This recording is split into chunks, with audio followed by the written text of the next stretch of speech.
maybe things are But different. Mr. Moussavi, that would be a great help to the people of Pakistan and especially to this whole setup.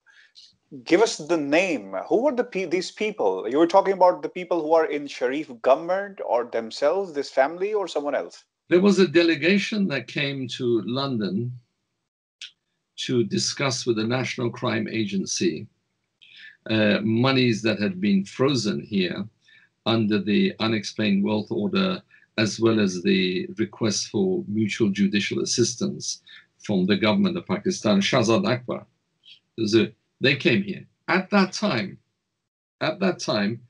I was asked to meet, and I did meet at the Café Rouge in North London with a gentleman who had all the documents, and he had a draft new contract, which I had sent. My lawyers had sent a new contract to them, and we said, fine, we're prepared to forget about the money you owe us on the back of the judgment of Sir Anthony Evans. We're prepared to forget about the $30 million you owe us, okay? Let's agree to work together, okay? And it was skeptical. They said, why would you do that? I said, because we have just found $1 billion, which we're going to pounce on behalf of the government of Pakistan, and we're going to freeze, get a court order and freeze it, restitute it back to Pakistan, and take our share.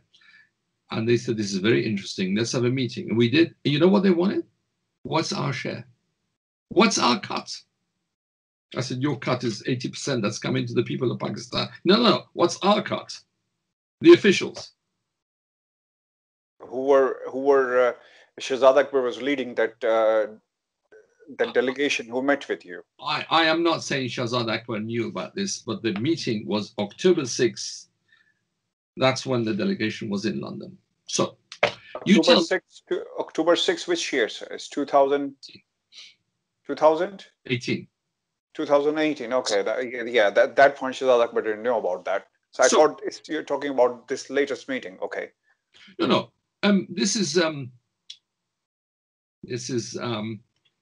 that's the kind of when these people talk about now being clean, having nothing to do with the past and all this sort of thing. Well, ask them what happened to the information that Mr. Moussavi gave about the $1 billion account. What happened to that? What happened to the new contract that the gentleman came with, the draft contract, which our lawyers, Kroll and Mooring, had drafted and sent to them, which would say, okay, we'll forget about the court order that Sir Anthony Evans had given, which we've just enforced. We'll forget about that.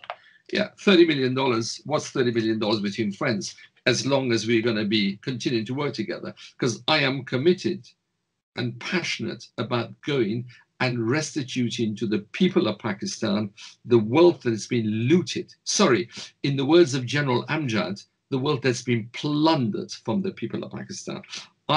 Despite the experience, the bitter and painful experience that I've had at the hands of the officials of Pakistan, I'm willing to forget about all that. I'm willing to start again. Give me a contract. And that gentleman brought a copy of that contract and showed it. Are you ready to work with the government of Pakistan right now? We can send this video to the power corridors. They must be watching this after this interview.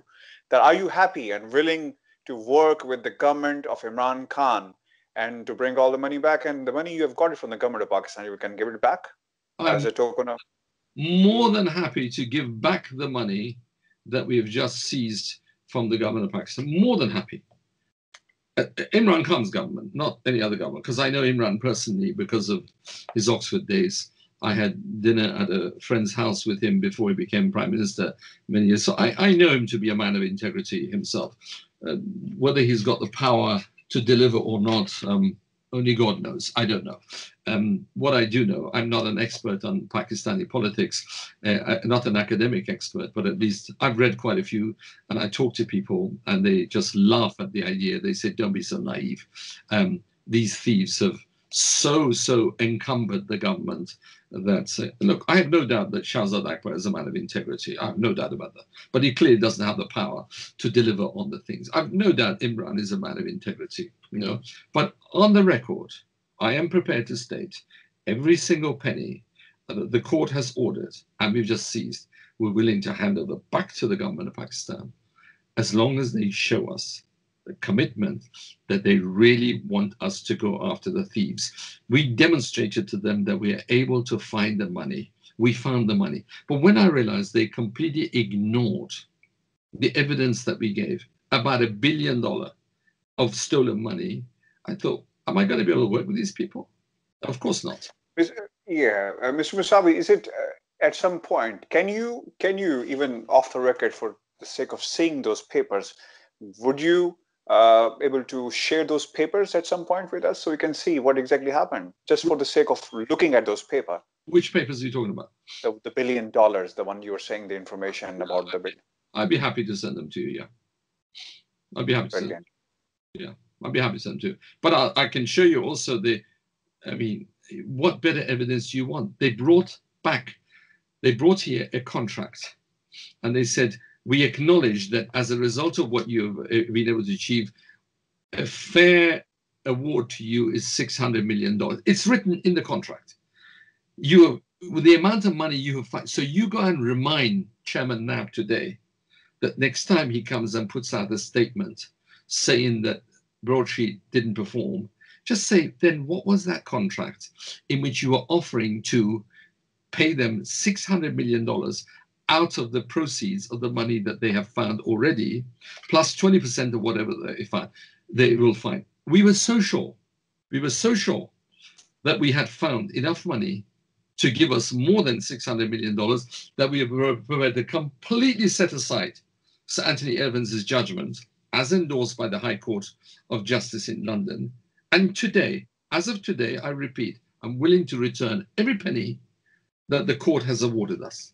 Okay? How much money you have? Because there's also a speculation that as in the light of the NAB statement, which you were talking earlier, how much money you have received, like in the bank, I mean? About $29 million. 29? Yeah, I haven't. The Broadsheet has, Broadsheet is different. Yeah, 29 okay. million. And they owe us another 2 million. They owe you another 2 million. And is any commitment shown that when they're gonna give you this money? Yeah, they indicate. Well, they can't deny it because interest is accumulating every day. So the sooner they pay it, the better. Because we are not going to let them go. This is not. And how much was the actual cost, Mr. Moussavi, in the whole case? That your cost and the company's cost, which obviously we understand that most of the money is the interest, which is accumulating over the years.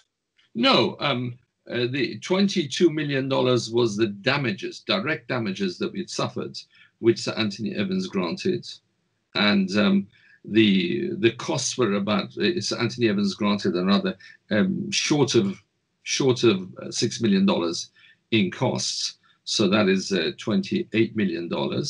And then interest and enforcement costs, which come on top of that, because we obviously had to hire private detectives to find and trace Pakistani money and assets abroad, and we had to do that. And so the cost came to $30 million. We didn't make any money out of this, and we basically recovered what we had spent and our costs and all this sort of thing. So I don't mind giving all of it back. As long as I know it goes to the people of Pakistan, not to be stolen again, So when you say you're going to give it back to this money back to the Pakistan, and obviously, because this is an operational cost, so how anyone can understand this? Because this is not going to your company or even to your account, because that's the actual question. Because if you're ready to give it back to the people, if it's not due to give it to the people who actually did some work for your company. So how you can actually make such commitment? Because if the money has been recovered and there was a cost to pay, it has to be paid. It has to be. It's been paid to the company, which has obviously the company is in liquidation. Yes. It has a liquidator, but eventually the liquidator will make a disbursement to those people who put up money in order to pursue this case. Okay, I am willing to pay them out of my own pockets in order to, because I am so certain that there are billions that are stolen by this rapacious, plundering elite that is ruling Pakistan. I am so certain that we can find that money that I am willing to commit to pay the people who funded this operation, or to bring him into a further action and say, look, guys, why don't you just forgo this 30 million? I've had a preliminary conversation, and most of them are ready, and those who are not, we just pay them. That's fine. But it makes no difference to Pakistan as long as they get this money back. So the offer is there. The offer is there through your television camera. They can have this money. Okay? They can have. I prefer to watch it spent on kids' education and hospitals and health and clean water and this sort of thing. I'd rather if it doesn't go back to be stolen by people at NAB or by the government. But, you know, if so what are you going to, Mr. Moussavi, what are you going to do with this money now? Because obviously, if there's no deal on the table, then obviously you will something you're going to do with that money. And what is that, sir? If I have the liberty to ask you this question. Very little comes to me. I mean, I don't cover my costs from this money. Every single penny that I earn from my arbitration work and from my other work, you know, I'm an international arbitrator myself. I sit at the International Court of Arbitration as an arbitrator.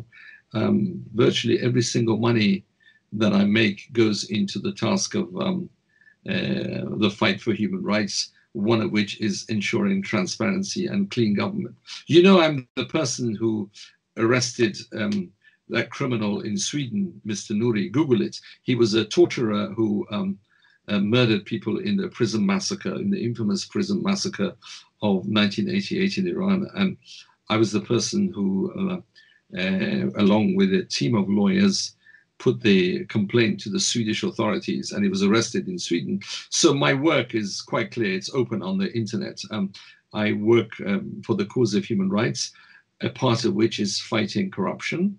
And I'm more than happy to provide my services to the government of Pakistan, just as long as I know that they are, this time they're serious, unlike the Sharif government and the Musharraf government. Musharraf claims it was the elected government that did that, whatever. So that offer's there. I'm working with several other people in order to engage in restitution of stolen assets, and I'm more than happy in the interests of the people of Pakistan. Really, the people of Pakistan don't deserve this. They really don't deserve this. They deserve better than this. They really do.